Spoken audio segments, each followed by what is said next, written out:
A candidate walks into the final board convinced this is where he proves himself.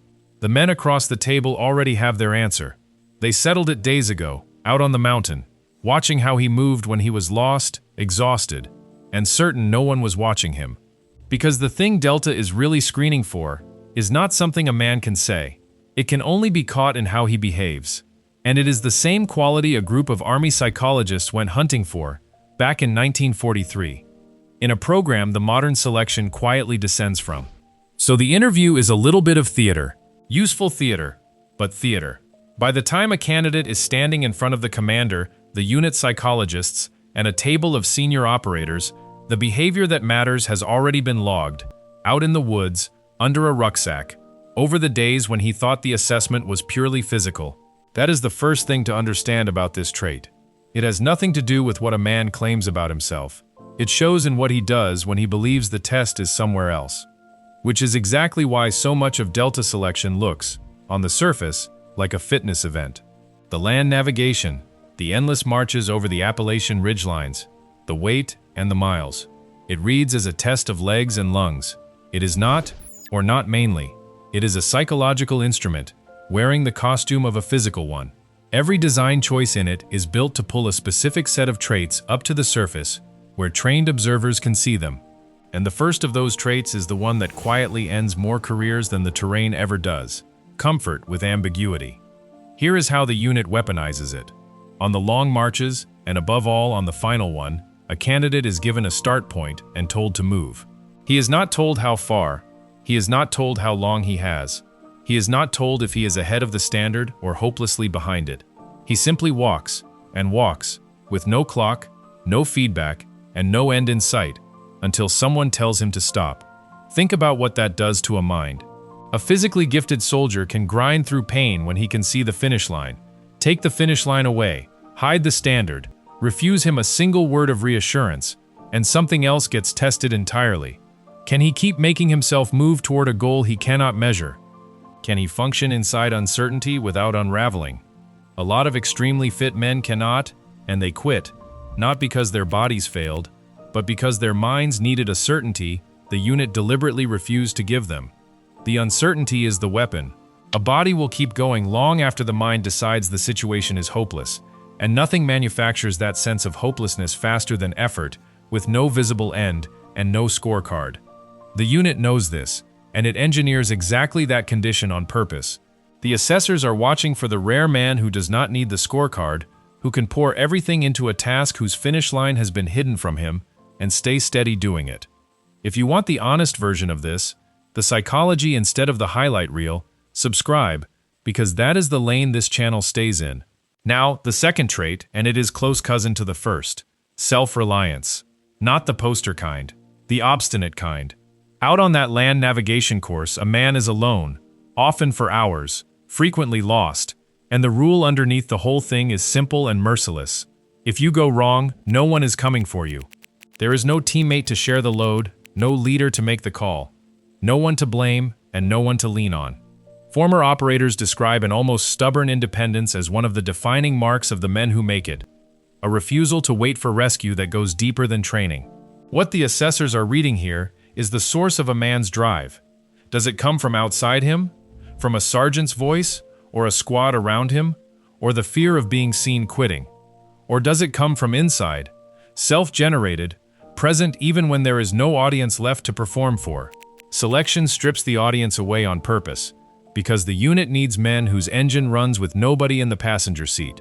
The mission set is the reason. Delta teams routinely operate small, dispersed, and deep, sometimes with communications jammed or deliberately silent, sometimes with the nearest help hours away. In that position, a man cannot sit waiting on an order or a word of reassurance that is never coming. He has to make the call, own it, and drive on, alone, for as long as it takes. The unit would rather find out which men break in the woods of West Virginia than in the mountains of somewhere far more expensive. The third trait is emotional control, and it is the one people misunderstand most. It is not the absence of fear. The unit is not looking for men who feel nothing, because men who feel nothing tend to be either lying or dangerous.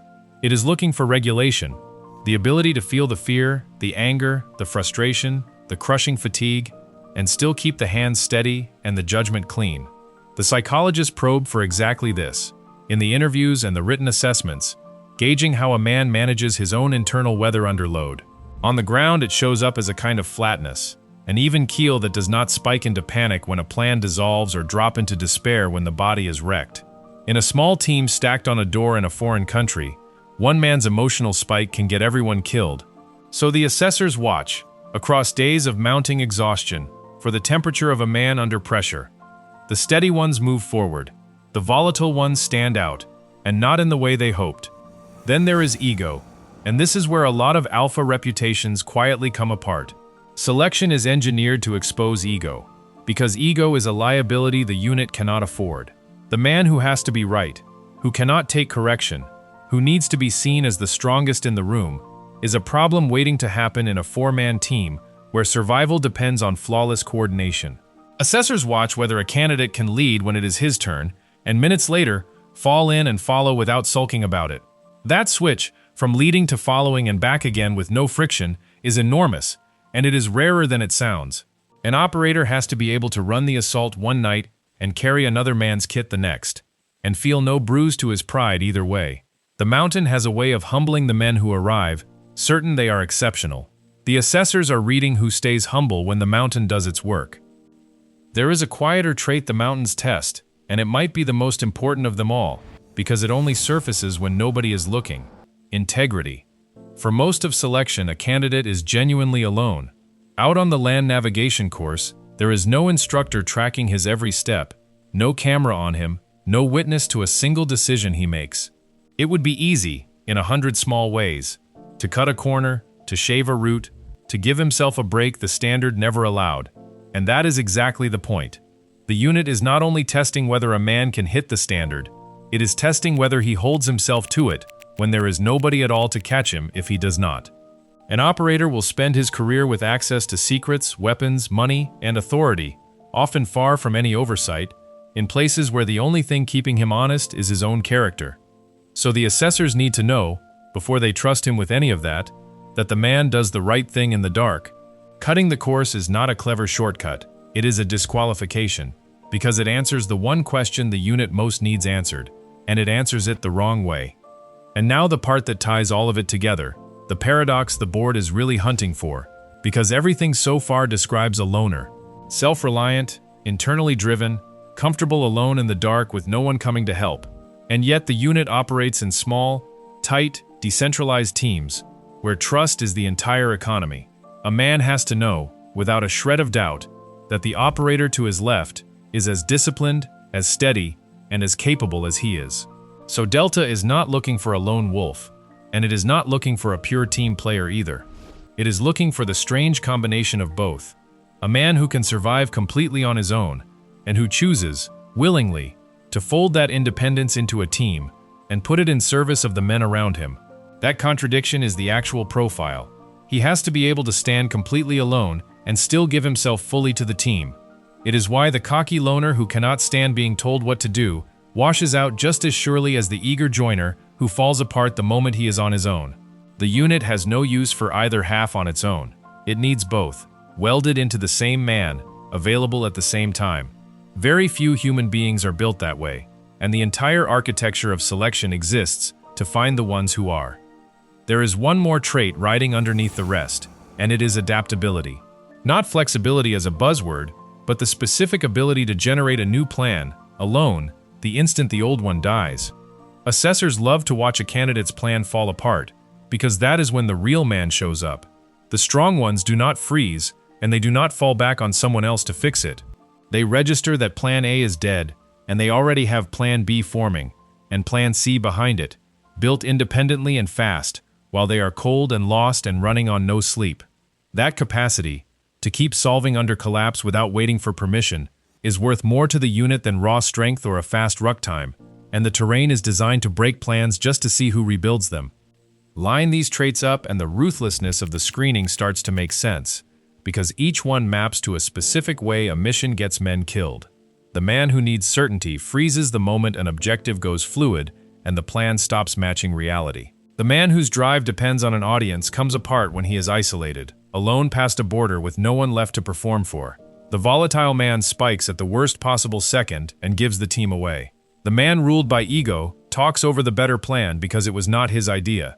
And the man who cannot build a new plan on his own dies at the exact moment the old one does. None of these are hypothetical to the unit.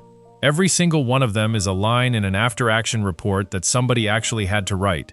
So the selection is not being cruel for the sake of it. It is filtering out the failure modes before they can cost a life downrange. So where does a unit even learn to read a man this way? That is the piece almost nobody knows, and it is the most interesting part of the whole story. The method did not start with Delta. It goes back to the Second World War, and to a psychologist named Henry Murray.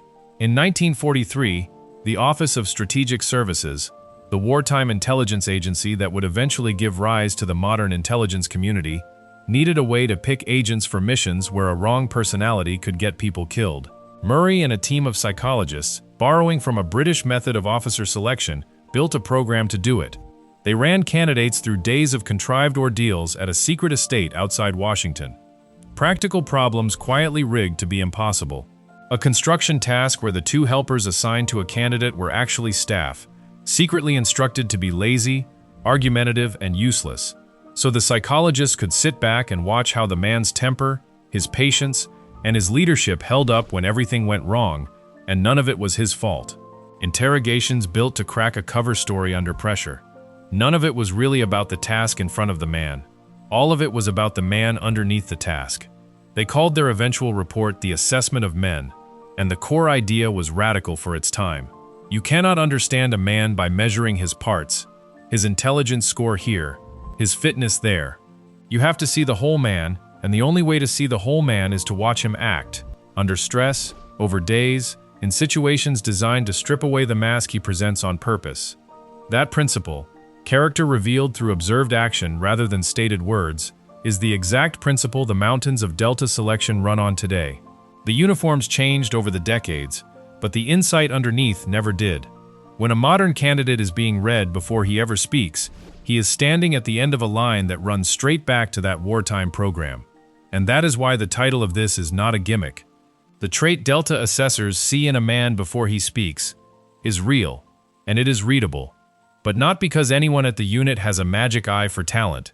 It is readable because the entire selection is a machine, built to make it visible. Ambiguity to test whether he needs certainty. Isolation to test where his drive comes from. Exhaustion to test his control.